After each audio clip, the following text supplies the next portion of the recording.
بسم اللہ الرحمن الرحیم. السلام علیکم. میں ہوں فیاض محمود اور آپ دیکھ رہے ہیں فیاض محمود یوٹیوب چینل, اور میرے ساتھ موجود ہیں مریم نواز. اور ہم بات کریں گے آج اسلام آباد ہائی کورٹ میں بڑی ہی اہم سماعت ہوئی ہے جس میں پی ٹی آئی کو بڑا ریلیف ملا ہے, اور اب عمران خان کیا خود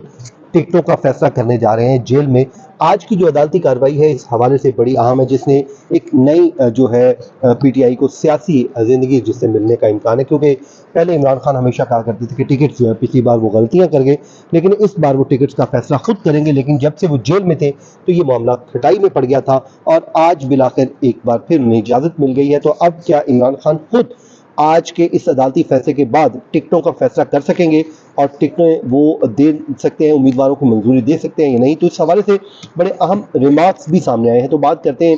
مریم, سب سے پہلے تو آپ کورٹ روم میں پہنچی,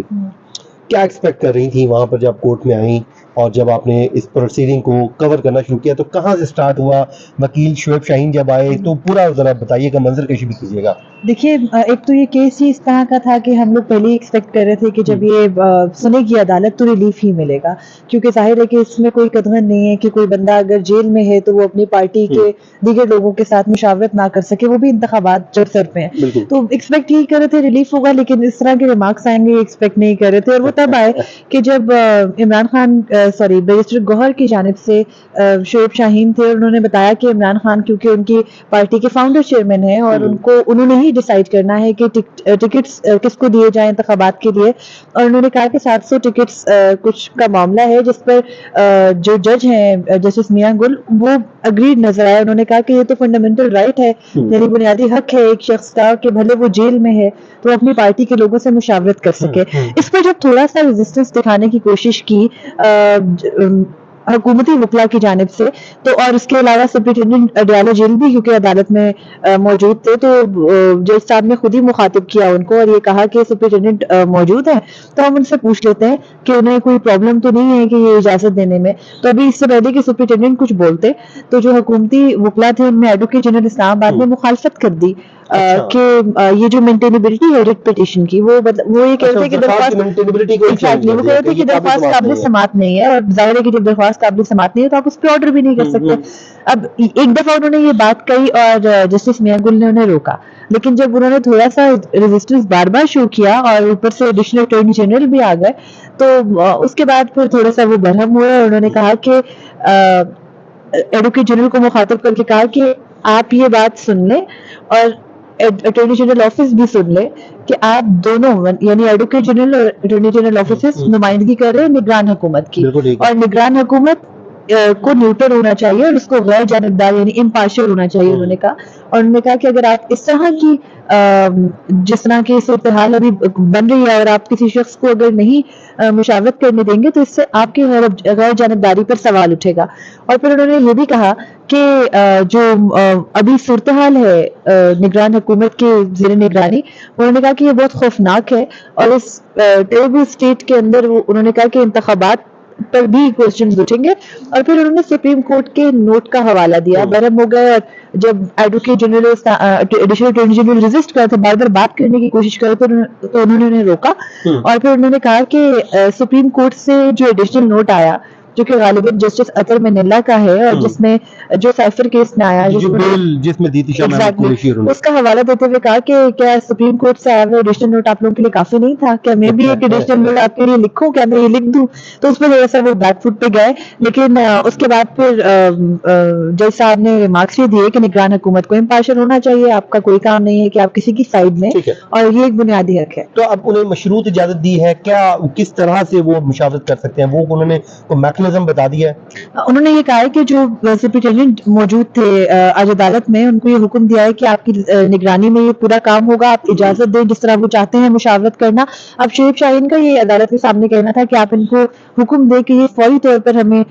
ملنے کی اجازت دیں عمران خان سے, کیونکہ ٹکٹوں کے جو معاملات ہیں وہ انہیں 4 دنوں میں 5 دنوں میں ڈیسائیڈ ہونے ہیں, کیونکہ اس کے بعد تو ظاہر الیکشن پروسیس کمپلیٹ ہو جائے گا. تو اس پر پھر عدالت نے کہا کہ اب میں نے حکم کر دیا ہے تو ہمارے حکم کے اوپر عمل درآمد کرنا ہوگا. اور اس کے علاوہ انہوں نے یہ بھی کہا کہ جو سپرنٹینڈنٹ تھے آج عدالت میں موجود, انہوں نے یہ کہا کہ عمران خان سے روزانہ بیرسٹر گوہر کی ملاقات ہوتی ہے, وہ مختلف کیسز میں اڈیالہ جیل آتے ہیں اور ان دونوں کی ملاقات بھی ہوتی ہے, لیکن اس پر شعیب شاہین کا کہنا یہ تھا کہ وہ جو پہلے بھی کہہ چکے ہیں کہ دستاویزات لے جانے کی اجازت نہیں ہے, ہر چیز میں ایگزیکٹلی نگرانی ہوتی ہے, ہمیں پرائیویسی میں بات نہیں کرنے دی جاتی. تو اس میں پھر عدالت نے کہا کہ جو آبزرویشنز پہلے انہوں نے نگران حکومت کے خلاف آبزرویشنز آرڈر میں نہیں لکھوائی, لیکن جب بار آرڈر میں لکھوا دی ہیں, اب یہ ہوا ہے کہ انہوں نے آرڈر میں یہ لکھوایا ہے کہ نگران حکومت کی ذمہ داری ہے کہ وہ امپارشل رہے, انتخابات میں معاونت کرے, اور یہی اسی کام کے لیے نگران حکومت آتی ہے. تو انہوں نے ان کو ایک طرح سے آرڈر کر دیا. پہلے ججز جو ہیں وہ ریمارکس تو دے دیتے ہیں لیکن ان کو آرڈر کا حصہ نہیں بنایا جاتا, لیکن کیونکہ مریم اس ٹائم کورٹ میں تھی تو وہ بتا رہی ہے کہ انہوں نے کچھ جو اپنی آبزرویشن ہیں ان کو آرڈر کا حصہ بھی بنایا. اچھا مریم, ہم ماضی میں دیکھتے رہے ہیں, آپ کو یاد ہوگا 2018 میں جب سینٹ انتخابات ہونے جا رہے تھے تو اس وقت میاں نواز شریف کیونکہ ڈسکوالیفائی ہو چکے تھے, اور اس کے بعد وہ انہوں نے بطور پارٹی پریزیڈنٹ ٹکٹس سائن کر کے دے دی تھی, اور سپریم کورٹ پاکستان نے وہ اس کو کالعدم قرار دے دیا تھا, اور مسلم لیگ نون کے جتنے بھی سینیٹرز تھے وہ اوپن ہو گئے تھے, آزاد امیدوار بن گئے تھے. تو یہ بھی تو ایک ماضی کا حصہ ہے چیزیں, وہ بھی ہم تب دیکھتے آئے, اور آج عمران خان صاحب کو بھی جو ہے کہا جا رہا ہے کہ ان کا بنیادی حق ہے, تو اس کو اور اس کو آپ کیسے دیکھ رہی ہیں؟ دیکھیں, نواز شریف کے ساتھ جو کچھ 2018 میں ہوا کسی نہ کسی حد تک وہ سیم ایپیسوڈ ریپیٹ ہو رہی ہے, لیکن اس والی ایپیسوڈ کے اندر جو مسئلہ ہے وہ یہ ہے کہ عمران خان کے جتنے ٹرائلز ہو رہے ہیں وہ ٹوٹلی جیل میں ہو رہے ہیں, جبکہ نواز شریف کے جتنے ٹرائلز تھے وہ اوپن ٹرائلز تھے. آپ کو, مجھے, ہم سب کو پتا ہے کہ ان ٹرائلز میں اگر عدالتوں کی جانب سے کوئی زیادتی کی گئی تو وہ کیا تھی, اور اگر وکلا نے کہیں پر ہیرا پھیری کی تو وہ کیا تھی. لیکن عمران خان کے معاملے میں کسی کو کچھ معلوم نہیں ہے, جس کی وجہ سے مسئلہ یہ ہوتا ہے ریاست کو بھی اور عام لوگوں کو بھی کہ وہ سمجھنے میں دشواری آ رہی ہے. یعنی لوگوں کو پتا نہیں ہے, لوگوں کو لگتا ہے کہ اگر ان کے وکلا باہر نکل کے یہ کہہ رہے ہیں کہ اندر پتہ نہیں ان کے ساتھ کیا ہو رہا ہے تو وہ سچ کہہ رہے ہیں, کوئی آبزرور نہیں ہے. تو یہ الٹیمیٹلی ان چیزوں کا فائدہ عمران خان کو پہنچ رہا ہے. ایگزیکٹلی یہ کوئی مس کیلکولیشن ہے at the end of state کہ ان کو سمجھ نہیں آ رہی کہ یہ اس طرح سے فائدہ صرف ان کو ہو رہا ہے, اور اس کی ریزن اب سوشل میڈیا بھی ہے. نواز شریف کے کیس میں لوگ اتنے, ان کی سوشل میڈیا کی پاور اتنی نہیں تھی, اس وقت پہ حالات کچھ اور تھے, اب حالات کچھ اور ہے, اور ایک شخص آلریڈی ایک کلٹ فالوئنگ رکھتا ہے تو آپ اس کو کسی بھی صورت اس کے حق کو ڈینائی نہیں کر سکتے, کیونکہ آپ ان کی فیور میں کام کریں یا ان کے اگینسٹ. سوشل میڈیا کی پاور جو چاہتے ہیں اپنا وہ نیریٹو وہاں پر سوشل میڈیا پر بنا لیتے ہیں, کیونکہ اس کی وجہ یہ ہے کہ ان کے ایک اچھی وہاں پر فین فالوئنگ ہے, اور اس ٹائم حالات تھوڑے ڈفرینٹ تھے, مسلم لیگ نون کچھ چاہ بھی رہی ہوتی تھی تو وہ چیزیں اس کے حق میں نہیں جا رہی ہوتی تھی. بہرحال جی, یہ آج کی کچھ چیزیں تھیں. اس کے علاوہ ایک آرڈر ہم آپ کو بتا دیتے ہیں 3 MP کے حوالے سے جو شاندانہ گلزار اور شہریار آفریدی کی حد تک تھا, تو اس کو بھی اسلام آباد ہائی کورٹ نے غیر قانونی قرار دے دیا ہے. جسٹس بابر ستار نے یہ فیصلہ سنایا. یہ بڑا اہم نوعیت کا فیصلہ ہے جس میں مستقبل میں ایک لائن کھینچ دی گئی ہے, جس میں ایک واضح طور پہ بتا دیا گیا ہے کہ ڈی سی کا, انہوں نے کہا جی اسلام آباد میں یہ اختیار نہیں ہے بلکہ جو وفاقی کیبنٹ ہے وہ اس کا اختیار ہے, وہ کر سکتی ہے. تو بہرحال یہ بھی ایک فیصلہ آیا ہے جو آج ہی سنایا گیا, لیکن اس میں ڈیٹیل جب آرڈر آئے گا تو اس حوالے سے بھی بڑی چیزیں کھل کر سامنے آئیں گی. تو مریم, آپ کو بہت بہت شکریہ, آپ نے اپنا وقت دیا. مجھے اور فیاض کو دیجیے اجازت, اپنی دعا میں یاد رکھیں. اللہ حافظ.